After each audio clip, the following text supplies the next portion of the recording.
So good morning. Thank you very much for inviting me to be here today to talk about the work that the United States government is doing to protect and to restore the Great Lakes. I'm moving up in the world.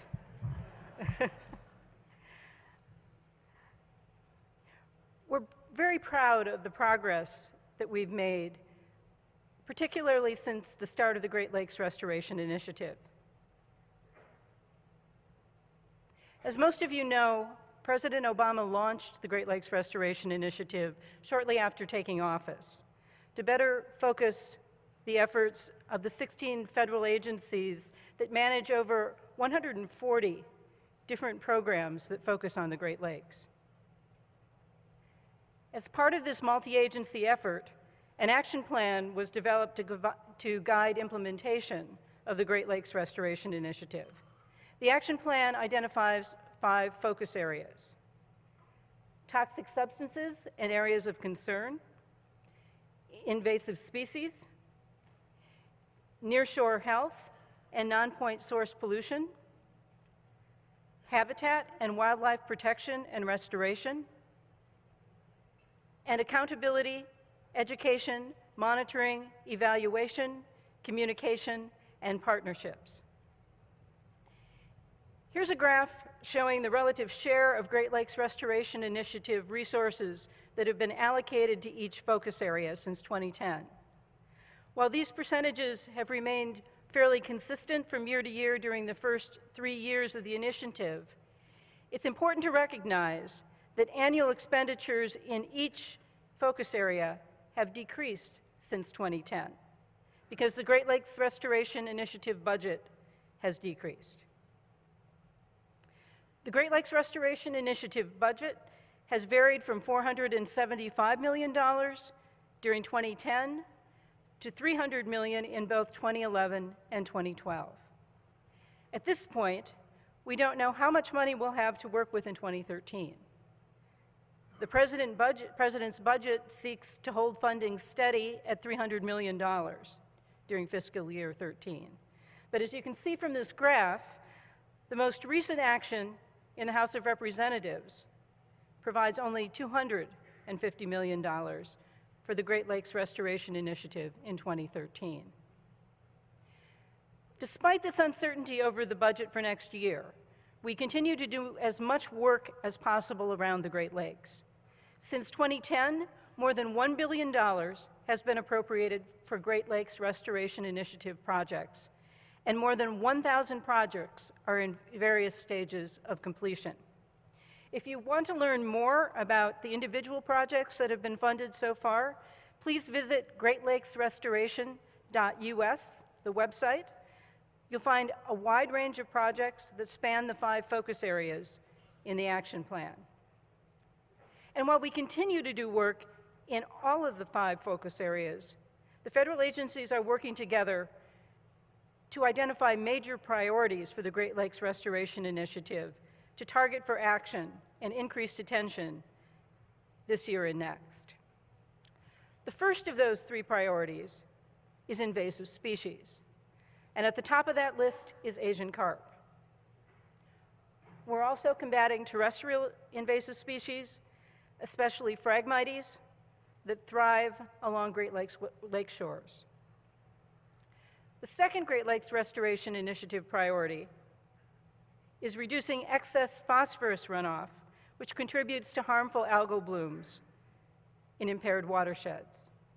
Harmful algal blooms in the Great Lakes are a problem that have been increasing in frequency and in severity in recent years.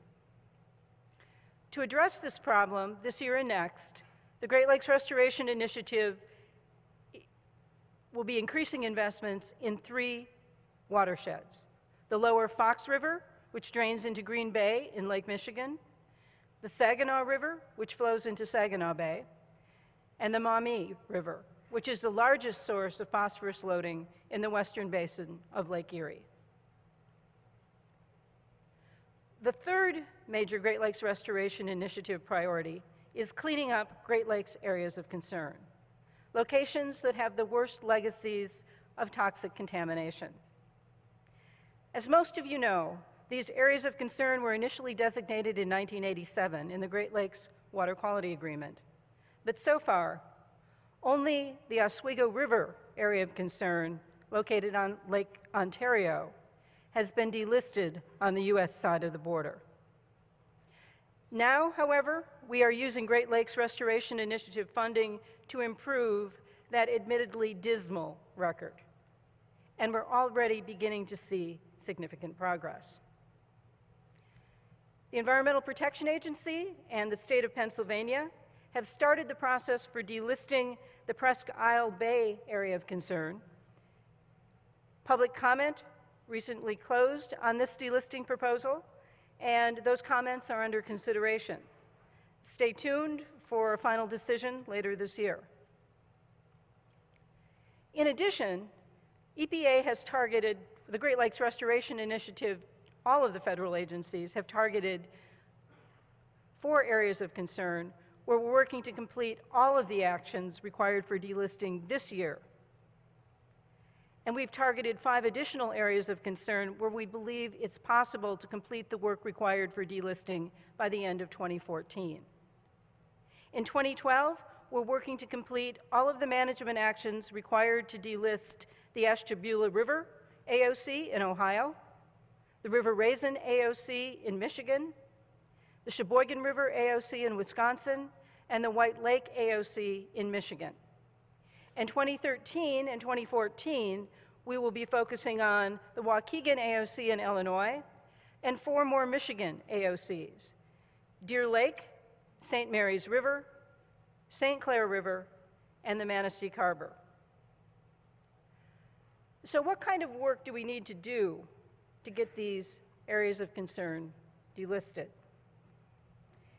In the Sheboygan River area of concern, we're working to complete 4 sediment removal projects and 3 habitat restoration projects, an effort that involves EPA, other federal agencies, and state and local partners.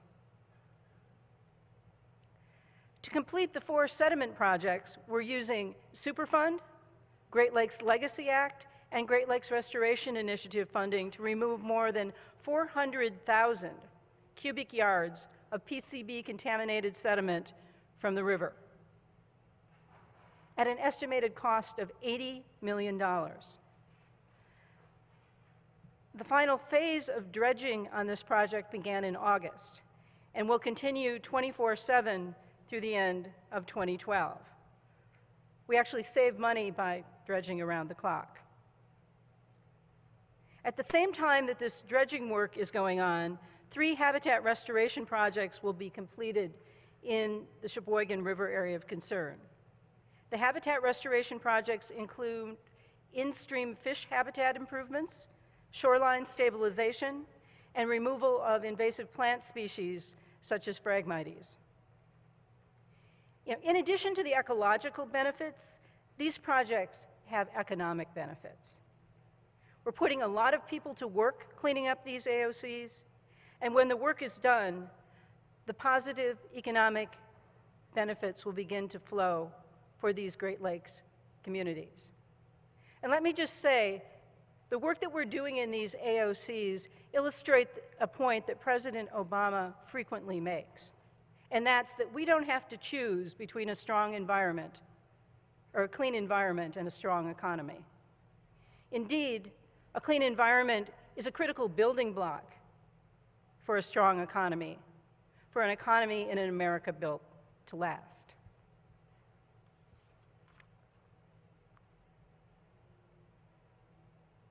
The next AOC is the River Raisin AOC.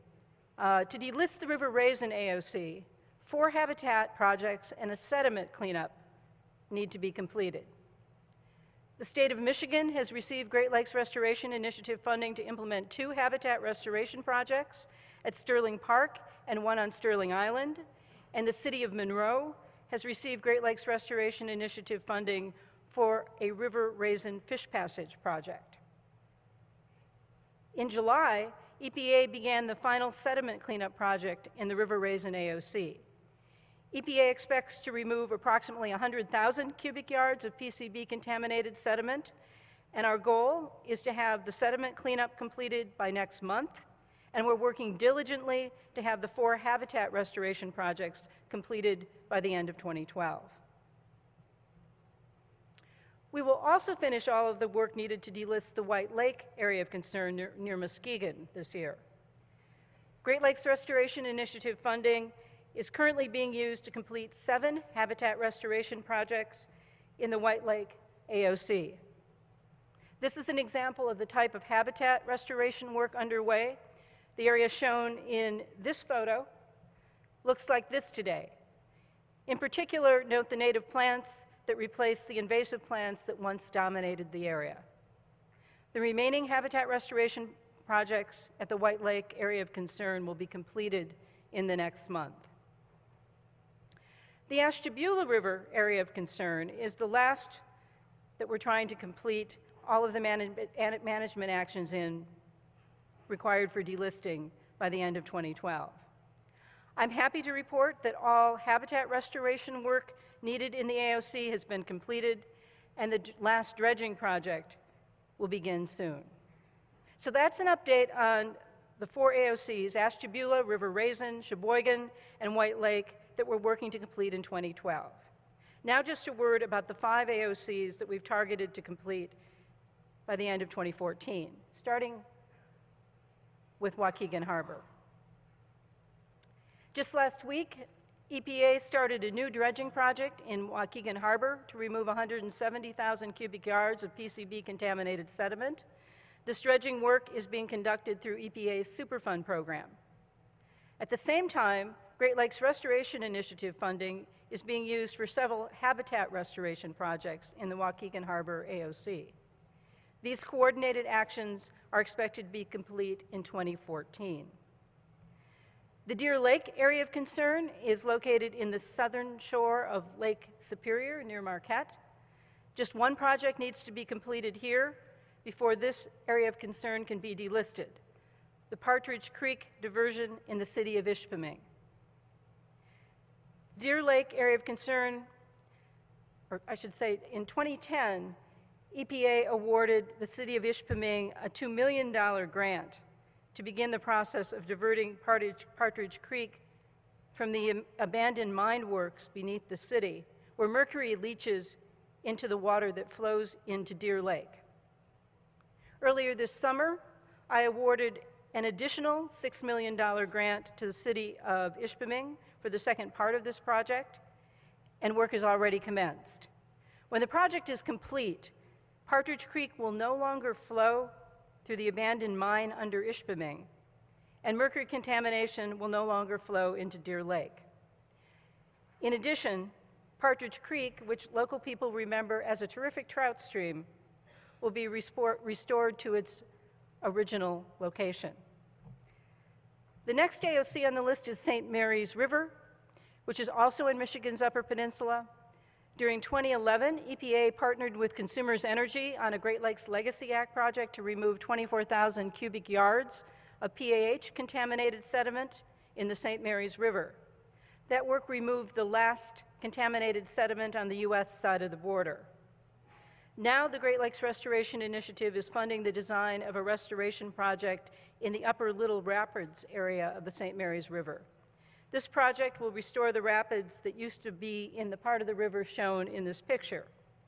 When the project is completed, over 70 acres of rapids will be located here, providing habitat needed to reintroduce lake whitefish and lake herring. The project will also increase opportunities for other fish species to forage, spawn, and nurse in this newly created habitat. The habitat restoration is the last management action that needs to be completed to delist this area of concern. At the Manistique River area of concern, also in Michigan's Upper Peninsula, EPA removed PCB-contaminated sediment from the river and harbor using our Superfund authority. We're currently evaluating whether additional management actions will be required in this AOC. And finally, at the St. Clair River area of concern in southeastern Michigan, the focus is on restoring habitat. Great Lakes Restoration Initiative funding is being used to construct fish spawning reefs and a nursery area in the St. Clair Delta. Additional funding has been provided to the U.S. Geological Survey to create up to 4 more acres of sturgeon spawning habitat at 2 more reef sites. And you'll be hearing a bit more about that in just a minute when I hand off the presentation to my colleague at the Department of Interior. In addition, the City of Port Huron has been awarded Great Lakes Restoration Initiative funding to restore almost 5,000 square feet of rocky bottom fish habitat, to restore and stabilize over 300 linear feet of riverbank, and to improve water quality by reducing erosion and nutrient runoff, and to provide public recreation areas. All of these St. River Area of Concern projects are expected to be completed by 2014. One final point before I wrap up this discussion of Great Lakes Areas of Concern. We're continuing to make progress in all of the areas of concern around the Great Lakes, not just the ones targeted for completion in the next couple of years. We're working around the Great Lakes on habitat restoration projects, like this one in Roxana Marsh in the Grand Calumet River AOC. And we're cleaning up contaminated sediment in all of the areas of concern. As you can see from this graph, we have significantly accelerated the pace of sediment removal in the areas of concern during the past several years. And working with our federal, state, and local partners, we plan to sustain and even increase this level of activity to finish the work that we need to do to clean up the remaining areas of concern. So that's the U.S. government's progress report on areas of concern. Bottom line, we are finally making real progress on delisting the areas of concern on the U.S. side of the border.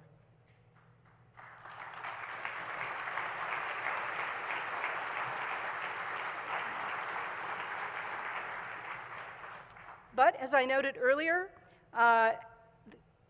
areas of concern are one of only 3 Great Lakes Restoration Initiative priorities. The other 2, impaired watersheds and invasive species, will be covered by Rachel Jacobson, the Department of Interior's Assistant Secretary for Fish, Wildlife, and Parks.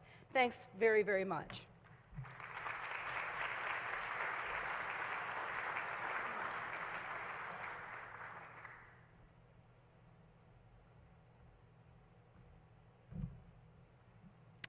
Good morning, everybody. I just want to make sure I know how to work this before we get started. Okay, seems to be working all right. I really want to, on behalf of all my wonderful colleagues at the Interior Department, in the Fish and Wildlife Service and the U.S. Geological Survey and the National Park Service and the Bureau of Indian Affairs, the many dedicated professionals who work tirelessly for Great Lakes restoration. On behalf of those colleagues, I'd like to thank EPA for the invitation to help share our discussion about the work and the progress on Great Lakes Restoration Initiative. As Susan mentioned, the 16 federal agencies who work on this matter are working in close partnership with all of you to take action and deliver results, which is the theme of this year's Great Lakes Week. And as Teresa mentioned in her opening remarks, these results should be celebrated, and we'd like to showcase some of them for you today. And in particular, we want to show you how Great Lakes Restoration Initiative funding coupled with program dollars from the agencies really accelerate in huge ways our ability to make progress on the ground. Interior's role in the Great Lakes Restoration Initiative stems directly from our mission, which is to protect America's natural resources and heritage for generations to come, and to honor our cultures and tribal communities. Interior brings to bear its authorities, programs, expertise, and on-the-ground presence to all the Great Lakes initiatives.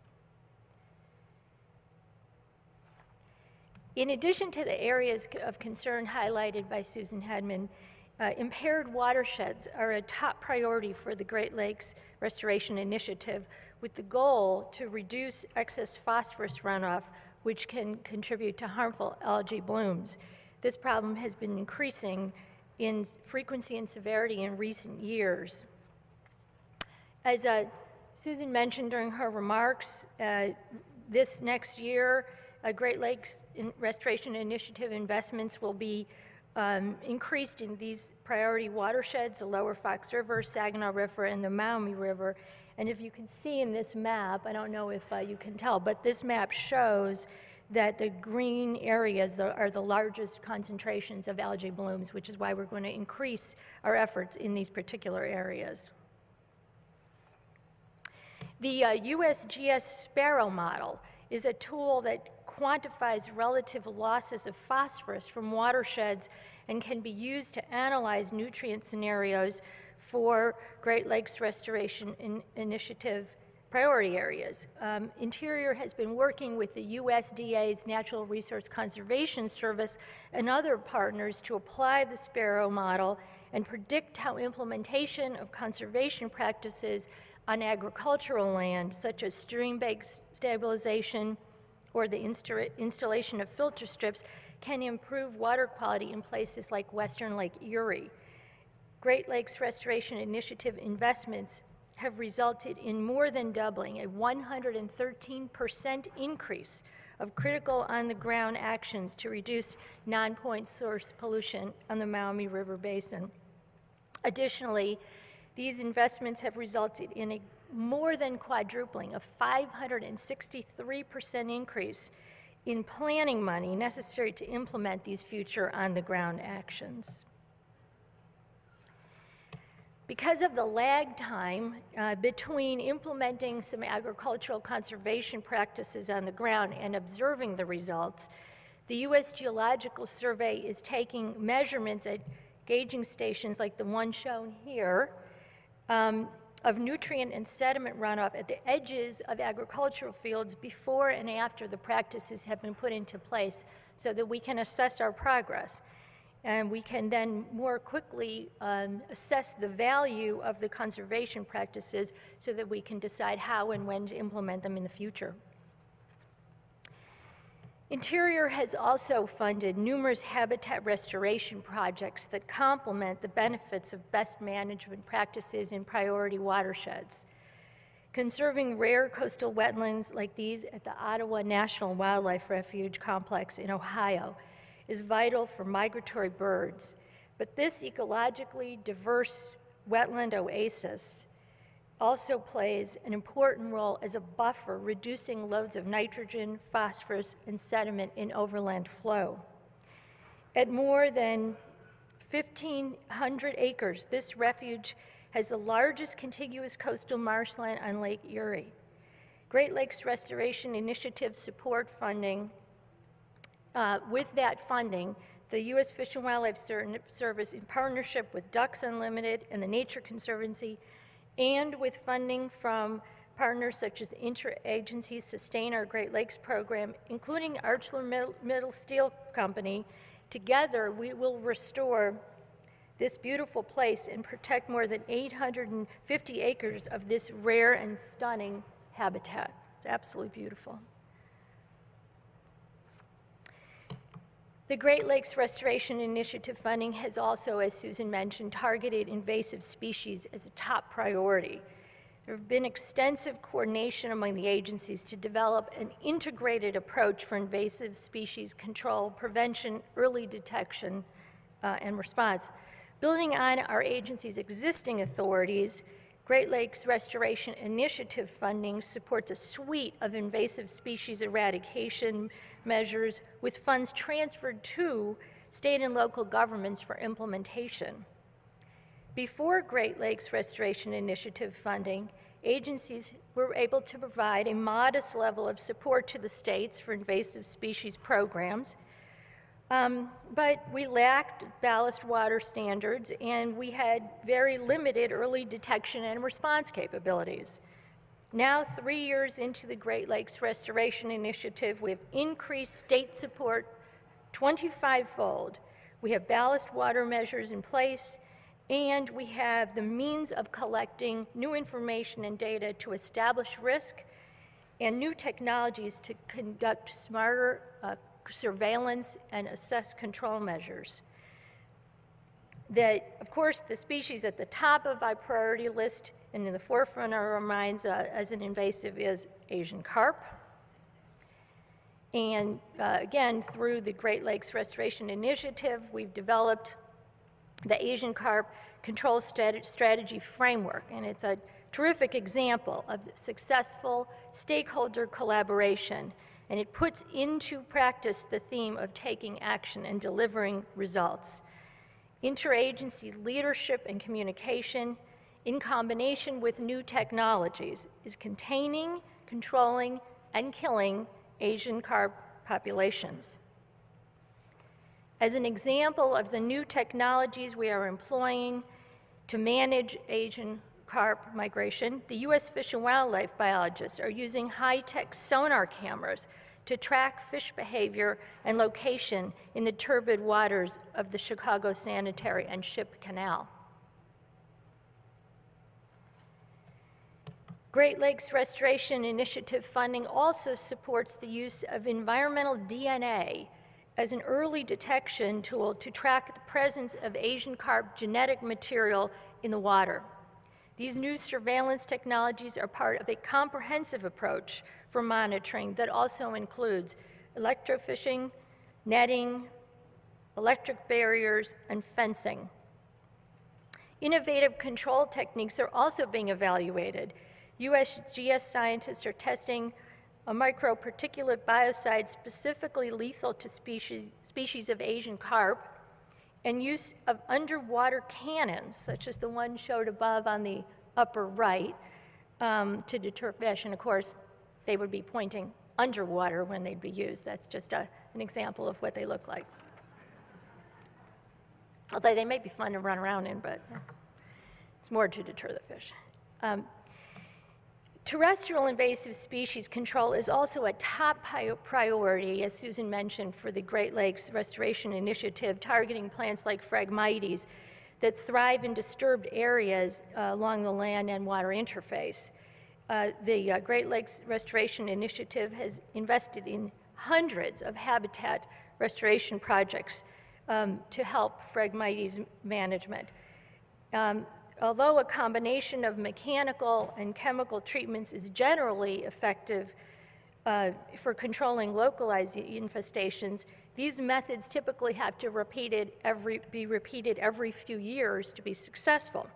Scientists at the U.S. Geological Survey are testing more sustainable strategies for Phragmites control, using specialized fungicides to target the dense root mats of the plants for more sustainable results. In order to understand and control Phragmites, one first has to ask the question, where are these invasive terrestrial plants most concentrated?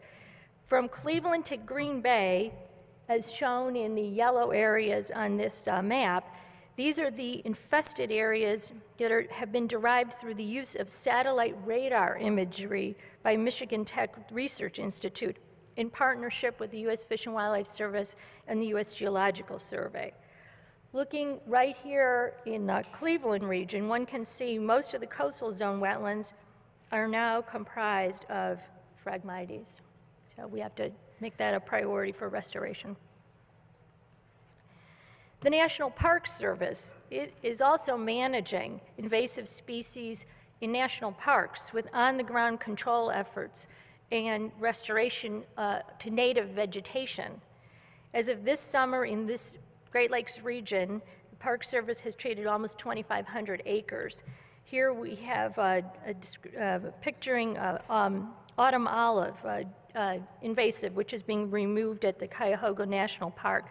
And you'll note it's being removed the old-fashioned way, so I'm sure the Park Service would appreciate some volunteers to help with some weed pulling maybe next summer.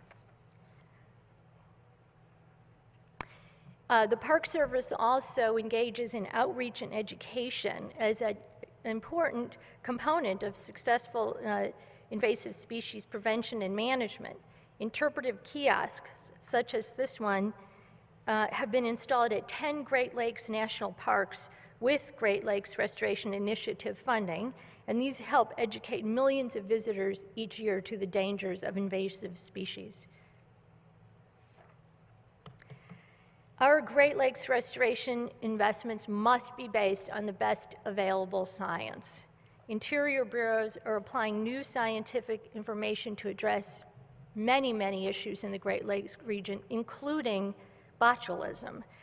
The physical and ecological factors associated with botulism are very complex, and the U.S. Geological Survey is working with a team of scientists to assess the pathways by which this toxin reaches bird populations.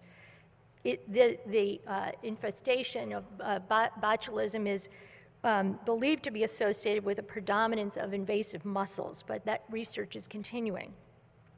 Periodic outbreaks of type E botulism have resulted in die-offs of fish and birds in the Great Lakes region since the 1960s, but in the last 10 years, these outbreaks have become more common and widespread.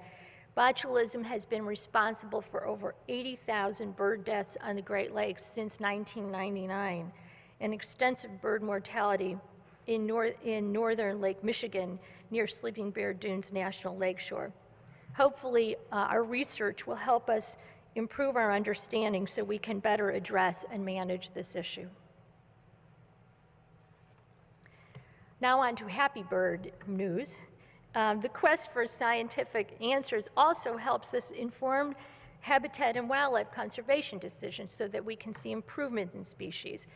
With the infusion of Great Lakes restoration funding, the agencies, including Interior, are able to enhance existing habitat and wildlife programs. As an example, the U.S. Fish and Wildlife Service has used traditional endangered species funding plus Great Lakes Restoration Initiative funding to support recovery actions for the endangered piping plover. Over 1/3 of the entire breeding population of piping plovers in the Great Lakes nest within the Sleeping Bear Dunes National Lakeshore in Michigan. Great Lakes Restoration Initiative funding has enabled DOI to undertake very focused recovering efforts for the species, including nest monitoring and protection, predator control, visitor education, and research to help protect piping plover habitat. Many other habitat and wildlife conservation successes of the Great Lakes Restoration Initiative are associated with restoring aquatic connectivity and fish passage in tributaries of the Great Lakes. One of the most prominent efforts, which we heard about yesterday in northern Michigan, is taking place in the Boardman River in Traverse City. This effort is a testament to the on-the-ground rewards of public outreach, effective public outreach, and partnerships.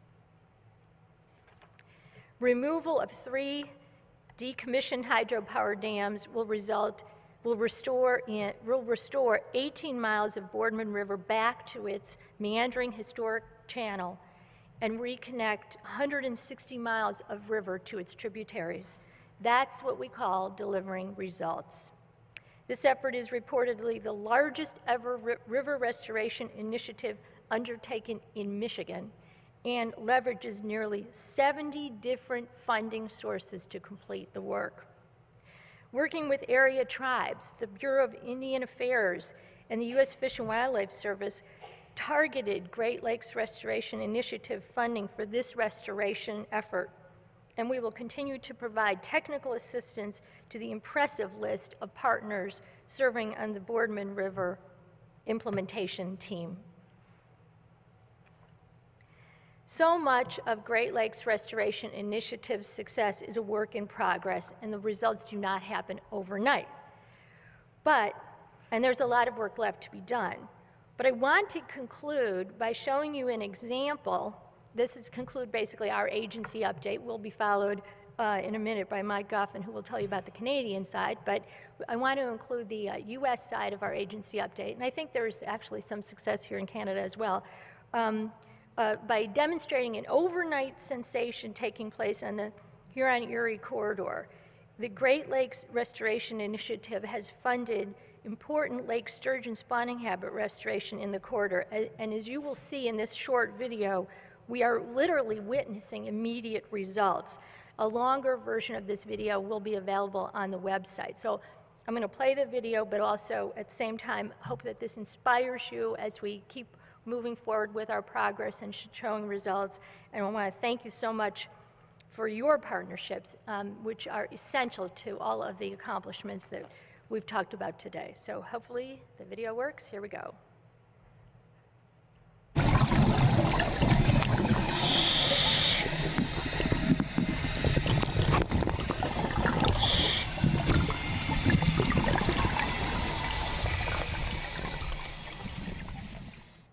We were so surprised that lake sturgeon found the habitat and were spawning on it even though it wasn't completely constructed. We wanted to make sure that the materials we used were suitable for fish spawning. We have been perfecting the habitat materials and determined that a certain size and shape of rock was important to maximize the space between the rocks. The project team developed a plan and methods to build new spawning habitat to increase lake sturgeon, lake whitefish, walleye, and other native fish populations. Human alterations in the system in the late 19th and early 20th century resulted in many changes. One of the largest was the result of widening and deepening for commercial navigation. The result was a dramatic reduction of fish populations throughout the entire Huron-Erie corridor. Fish habitat restoration is a key part of US EPA's strategy to restore impaired beneficial uses in the system. These restoration efforts will provide cultural and economic benefits, bolster commercial and sport fishing, and contribute to a higher quality of life for the people living in the corridor. Our approach in the Huron-Erie corridor is a potential model for success for other locations. We're making sure that our work builds on the science that has gone before, so we're learning and adapting as we move forward. The Huron-Erie corridor is the epicenter of fish populations and fish habitat restoration in the central Great Lakes. The fish spawning habitat restoration successes in these connecting channels can have positive impacts on Lakes Erie and Huron, as well as the entire Great Lakes Basin. The Huron-Erie Corridor Initiative partners will continue to work together to manage, restore, enhance, and protect the living resources and their habitats in these connecting waterways.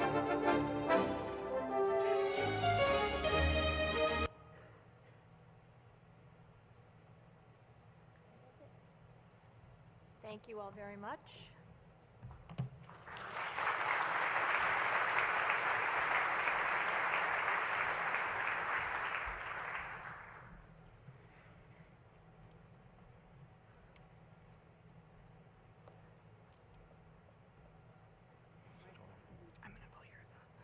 And do I advance my own slide? Yes, there's a clicker, or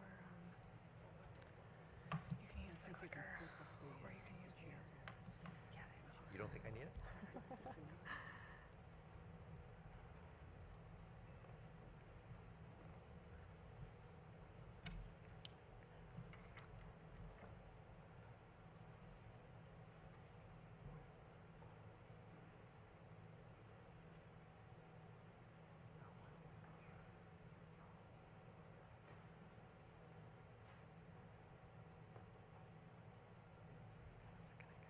I'm just loading him. Susan has one after you. Yours is all set to go.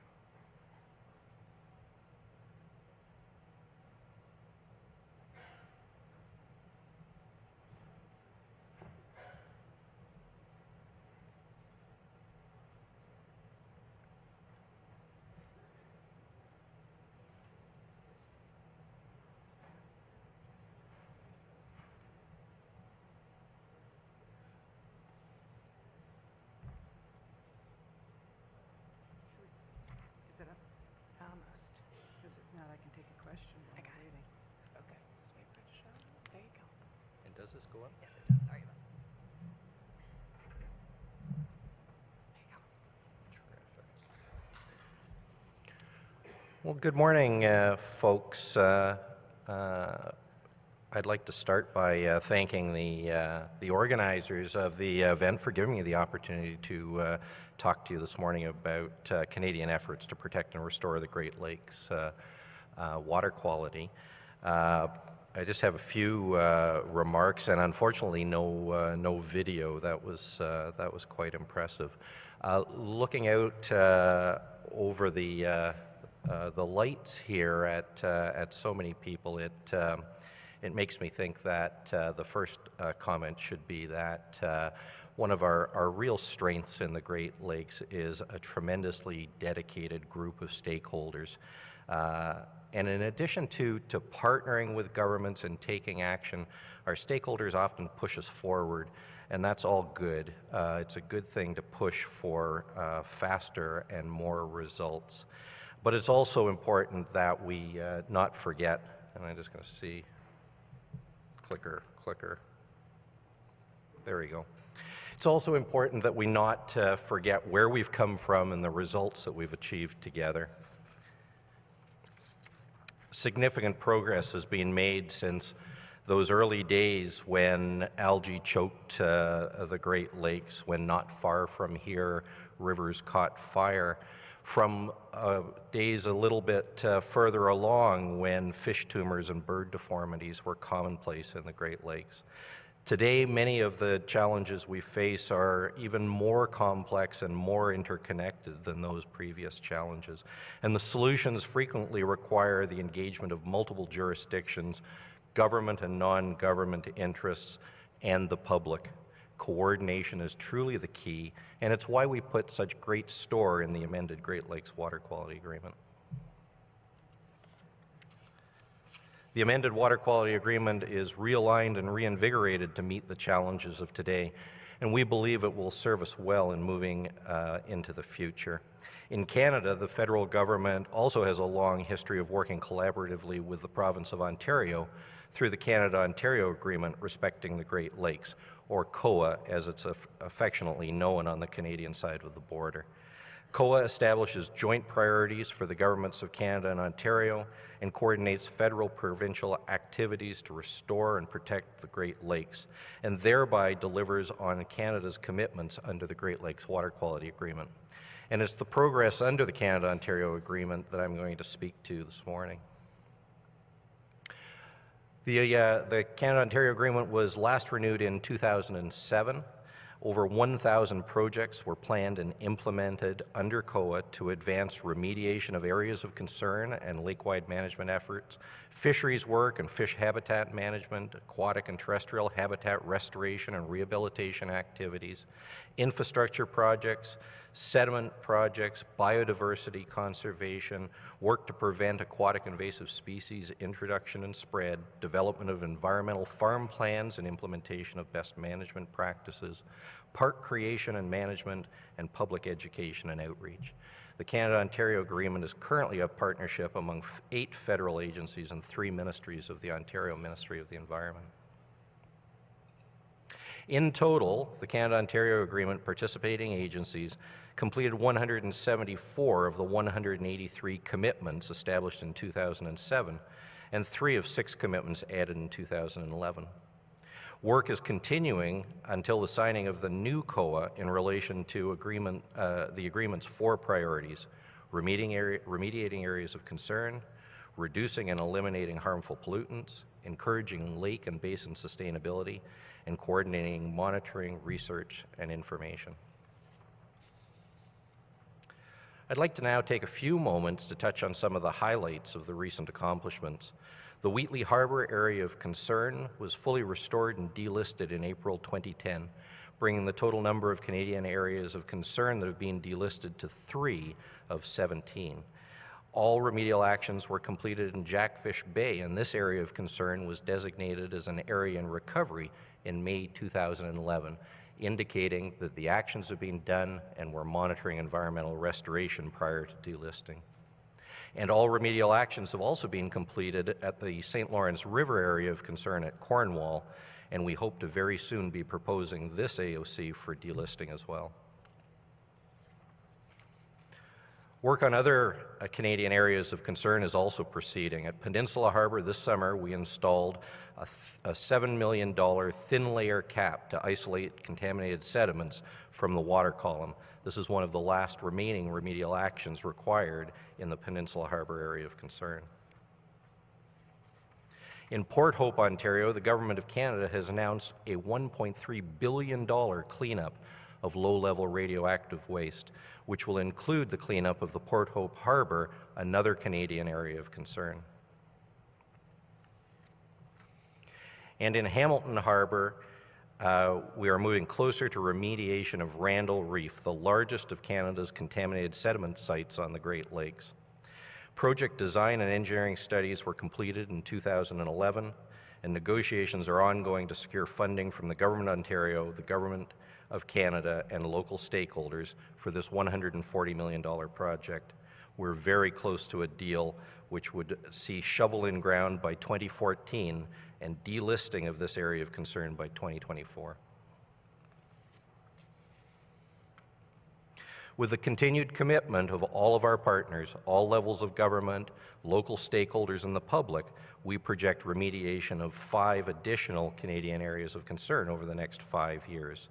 And you'll see those listed on the site, on the slide there. This slide provides a quick snapshot of progress in all Canadian areas of concern and proposed timelines for completion of remedial activities. You'll note that we are projecting that all Canadian areas of concern work on all Canadian areas of concern will be completed within 10 to 15 years. The second priority under the Canada-Ontario Agreement is reducing and eliminating harmful pollutants. Interim reduction targets established under the binational toxic strategy have been met for priority substances. COA projects targeting reduction of criteria air pollutants and elimination of harmful pollutants from municipal wastewater and biosolids have been completed. The Government of Canada continues to assess priority chemicals of potential risk to human health through the federal Chemicals Management Plan. And Ontario's Toxic Reduction Act was introduced in 2009 to focus on reducing the use and creation of toxic substances in manufacturing and mineral processing. Other initiatives have involved support to voluntary, beyond-compliant initiatives, as well as collection and disposal of agricultural pesticides and pharmaceuticals. Progress has also been made in relation to encouraging lake and basin sustainability. Actions have included the evaluation of watershed-based best management practices, track down efforts to identify and remove PCB-contaminated sediments from non-AOC sites, and the rehabilitation of native species, as well as actions to advance drinking water source protection and address aquatic invasive species and climate change impacts. As I've mentioned a few times over the past few days, the Government of Canada has also significantly increased its efforts to address toxic and nuisance algae, focusing on research, monitoring, and modeling in Lake Erie to understand the causes of the reoccurrence of the algae problem, to identify and assess phosphorus management strategies, and to measure progress in phosphorus reduction efforts. At the same time, Ontario has announced a Great Lakes Protection Act, which will provide policy tools that will allow targeting of priority watersheds and priority areas for phosphorus reduction. So finally, COA Priority 4 is coordinating monitoring research and information. And through COA, hundreds of science-based projects and initiatives have been completed, which have involved coordination across multiple agencies, many involving binational cooperation. Progress has also been made in relation to ensuring responsive and comprehensive monitoring and research, improving reporting on environmental conditions, and increasing the sharing of data and information among government stakeholders and the public. Looking forward, we're currently negotiating a new Canada-Ontario agreement, which we project will be in place by early next year. The new Canada-Ontario Agreement will be aligned to the priorities of the amended Canada-US Great Lakes Water Quality Agreement, advancing actions to protect the Great Lakes and provide an important domestic management and accountability tool. And of course, as we move forward with COA negotiations, the governments will ensure opportunities for public input and advice. So with that brief summary, I'd like to thank you for your attention and also thank you for your continued support to the Great Lakes. And I'm now going to join Susan at the desk, and we're going to give you a quick overview of the newly amended Great Lakes Water Quality Agreement. I'm going to, thank you, Mike. Thank you very much, and thank you, all of you. Although I can barely see in the light, and I know you're all eager to learn more and know more and work with the newly amended agreement, if we have that presentation, we won't have time for questions. So the question is, would you rather have questions? I can see if I put my hand up. Or would you rather have the overview? Let's do it truly by a show of hands. Either way is fine with me. So for those who want the overview of the agreement in the PowerPoint, please raise your hands. It's quite a few. Might be okay. And for those who want questions, please raise your hands. I think the overview has won, so go ahead.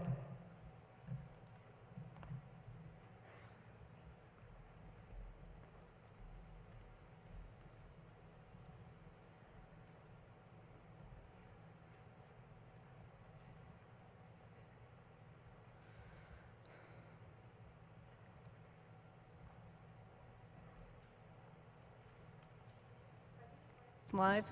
Yes, they are. Thank you. Thank you. Thank you.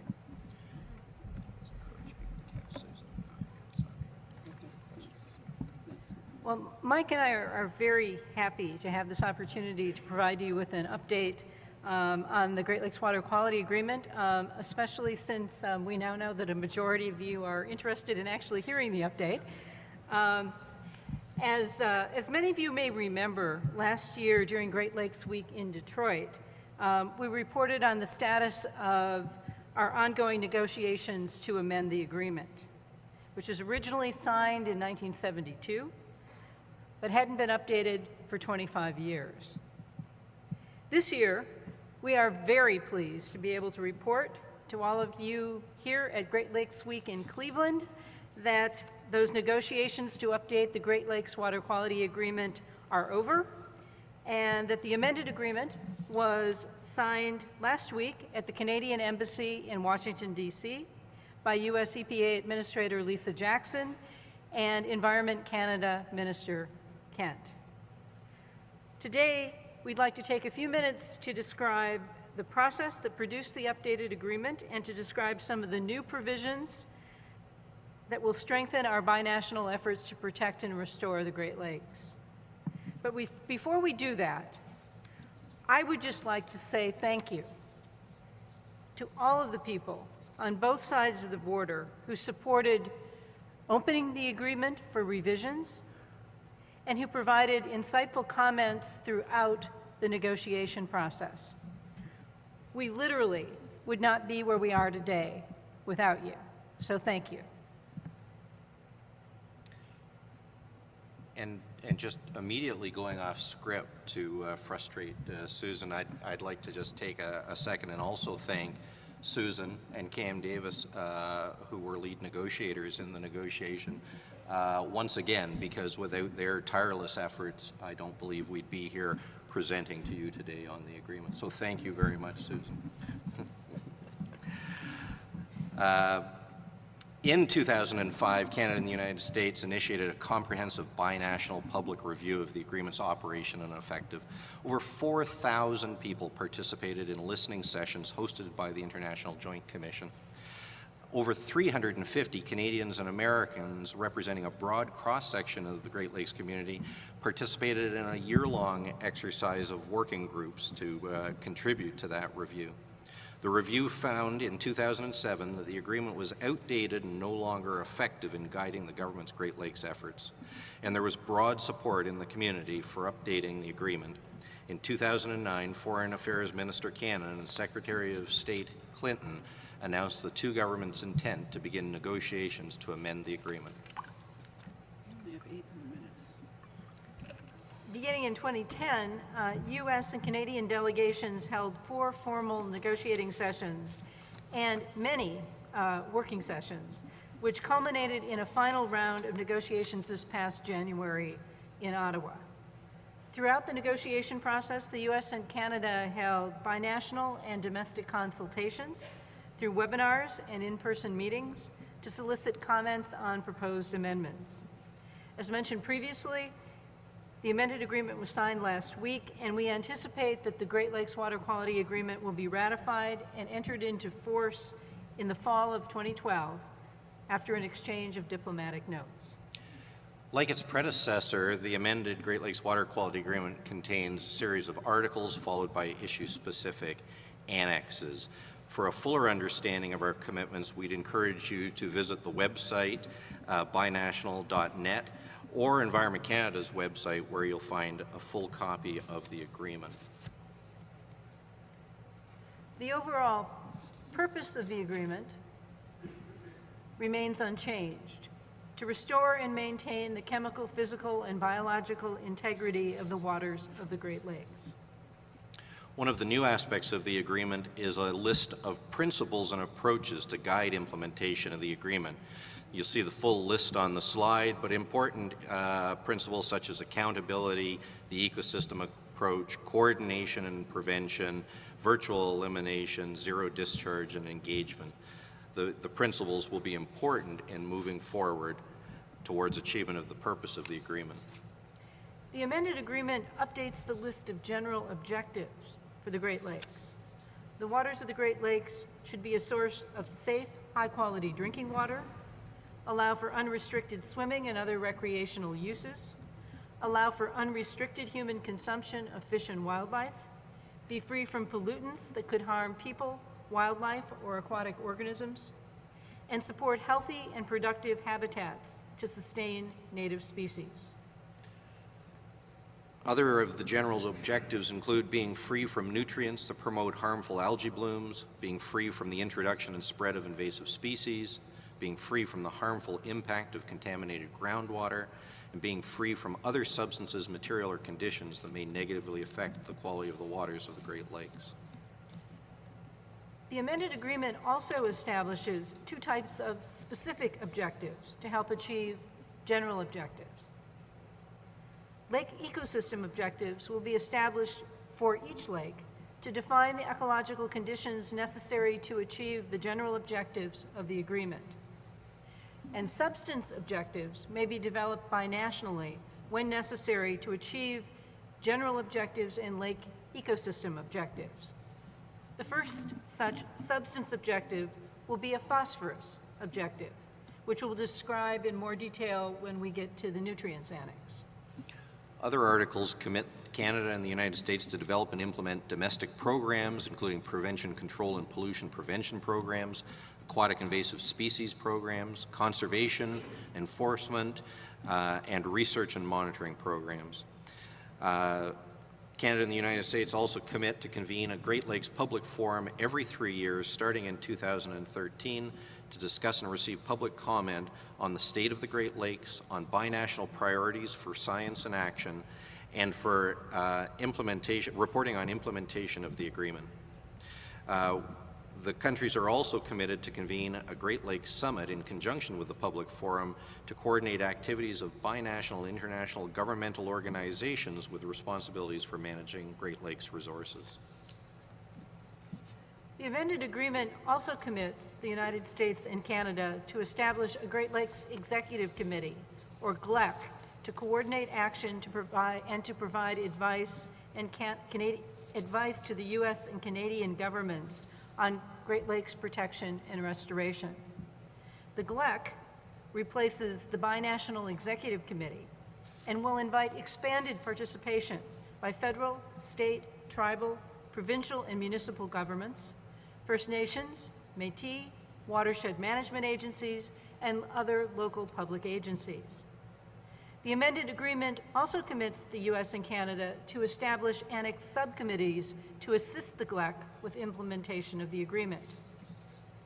Do countries also commit to prepare a comprehensive binational progress report every 3 years, starting in 2016, and to review the operation and effectiveness of the agreement following every third triennial assessment of progress report of the International Joint Commission, which is to say the effectiveness of the agreement will automatically be reviewed at least once a decade.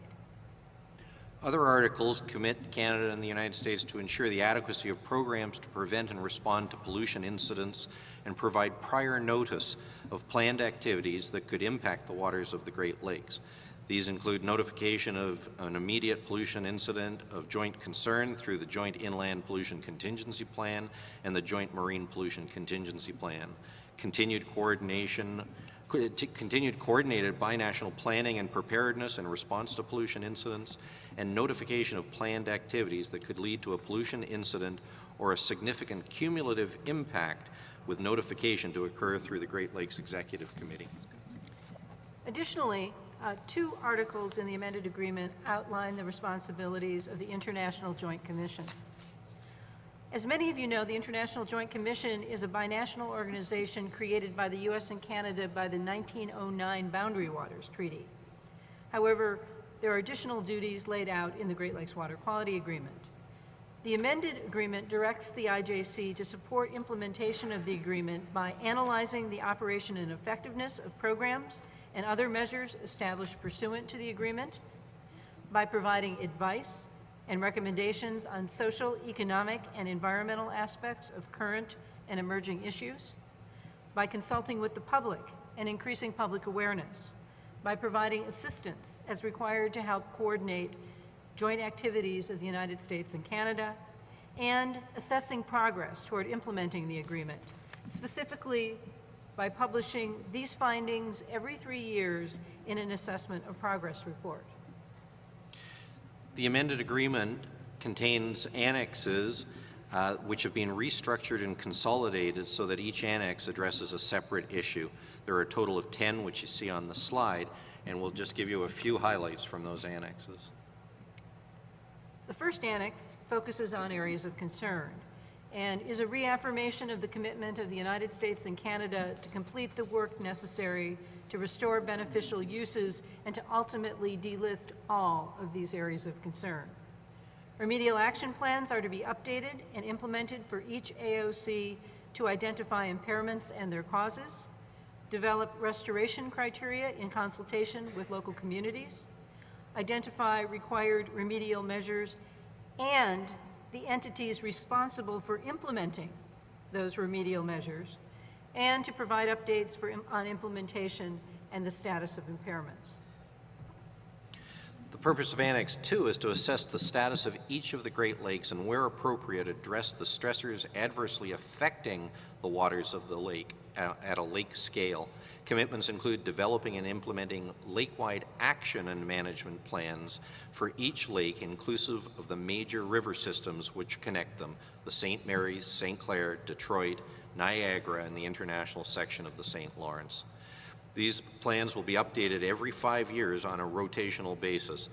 Through these plans, Canada and the United States will use lake ecosystem objectives as benchmarks for assessing status and trends in water quality and lake ecosystem health.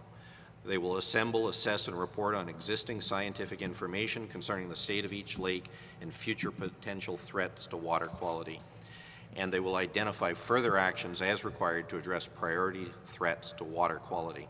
A significant piece of the Lake-wide Management Annex is a new commitment to develop a binational nearshore assessment and management framework to assess the state of nearshore waters and implement prevention, protection, and restoration strategies. Annex 3 updates commitments to address harmful pollutants in the Great Lakes and introduces a new term, chemicals of mutual concern. The purpose of the annex is to protect human health and the environment through cooperation and coordinated measures to reduce the anthropogenic release of identified chemicals of mutual concern into waters of the Great Lakes. In this annex, the U.S. and Canada commit to identify chemicals of mutual concern and to prepare binational or coordinated domestic strategies to reduce risk to human health and the environment associated with these chemicals of mutual concern.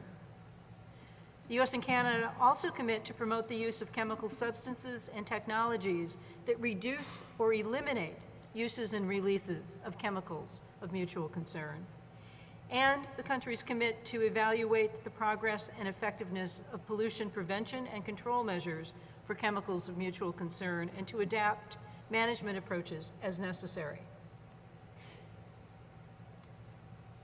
The purpose of Annex 4 is to coordinate binational actions to manage phosphorus concentrations and loadings and other nutrients, if warranted, in the waters of the Great Lakes. Key commitments include to develop binational substance objectives for phosphorus for each Great Lake, including phosphorus concentration objectives, loading targets, and loading allocations for each country. This work is to be completed for Lake Erie within 3 years. To develop binational phosphorus reduction strategies and domestic action plans to meet the substance objectives for phosphorus, again starting with Lake Erie, where this work is to be completed within 5 years. To assess, develop, and implement programs to reduce phosphorus loadings from urban, rural, industrial, and agricultural sources, to identify watersheds that are a priority for nutrient control and develop and implement management plans to achieve phosphorus load reduction targets, and to undertake and share research, monitoring, and modeling to improve management of phosphorus and other nutrients. Annex 5 focuses on discharges from Great Lakes vessels. In this annex, the U.S. and Canada commit to adopt protective measures for the discharge of oil or hazardous polluting substances, wastewater, and cargo residues. The U.S. and Canada also commit to prohibit the discharge of garbage and control the discharge of sewage through the use of approved devices to contain and/or treat sewage. The U.S. and Canada commit to prevent harm from chemical anti-fouling treatments. And the U.S. and Canada commit to establish and implement programs to protect the Great Lakes from the discharge of aquatic invasive species in ballast water. The purpose of Annex 6 is to prevent the introduction of aquatic invasive species, to control or reduce the spread of existing aquatic invasive species, and to eradicate, where feasible, existing AIS within the Great Lakes. The agreement commits Canada and the U.S. to develop and implement within 2 years an early detection and rapid response initiative that coordinates domestic and, where necessary, binational response actions to prevent the establishment of newly detected aquatic invasive species, to develop technology and methods that increase the effectiveness of control, eradication, and detection efforts, to perform risk assessments of pathways and species, and, as mentioned in the previous annex, to implement ballast water discharge programs that are protective of Great Lakes ecosystem. The purpose of the Habitat and Species Annex, Annex 7, is to conserve, protect, and maintain, restore, and enhance the resilience of native species and their habitat, as well as support essential ecosystem services. In this annex, the U.S. and Canada commit to develop and begin implementing lake-wide habitat and species protection, restoration, and conservation strategies within 2 years. The U.S. and Canada commit to conduct a baseline survey of existing habitat and to establish a basin-wide target of net habitat gain, and to strengthen binational collaborative actions to protect, conserve, maintain, restore, and enhance native species and habitat. A groundwater annex commits Canada and the United States to coordinate groundwater science and management actions binationally. Key commitments include to report on relevant and available groundwater science within 2 years, to establish science priorities and actions to manage, protect, and remediate groundwater to achieve the objectives of the Great Lakes Water Quality Agreement, and to coordinate binational groundwater activities with domestic programs to assess, protect, and manage groundwater quality and understand and manage groundwater-related stresses affecting the waters of the Great Lakes. The purpose of Annex 9, Climate Change Impacts, is to coordinate efforts to identify, quantify, understand, and predict climate change impacts on the quality of the waters of the Great Lakes, and to share information that Great Lakes resource managers need to proactively address those impacts. In this annex, the U.S. and Canada commit to develop regional-scale climate models linked to Great Lakes chemical, physical, and biological models to better understand and predict the impacts of climate change on Great Lakes water quality. The U.S. and Canada also commit to develop and improve tools to understand and predict the impacts, risks, and vulnerabilities associated with climate change, and to coordinate binational climate change science, and to share information that Great Lakes research managers can use to proactively address climate change impacts. And finally, the purpose of Annex 10 is to enhance the coordination, integration, and assessment of science activities supporting implementation of the agreement. Commitments include to undertake monitoring to address emerging environmental concerns, to establish and maintain comprehensive science-based ecosystem indicators to assess the state of the Great Lakes and measure progress, and to implement a cooperative science and monitoring initiative to coordinate Great Lakes science programs that support the purpose and objectives of the agreement, and also to ensure a state of the, also to issue a State of the Great Lakes report every 3 years, starting in 2014, to describe basin-wide trends and lake-specific conditions. The newly amended agreement preserves and builds on successful binational approaches, such as areas of concern, lake-wide management, now lake-wide action and management, vessel discharges, chemicals and nutrient management. However, the agreement is much more prevention and precaution oriented than in the past. It provides mechanisms for the U.S. and Canada to identify new threats and coordinate proactive steps rather than waiting to react after the damage is done. Accountability has also been strengthened in the amended agreement by establishing transparent priority setting processes and regular reporting cycles.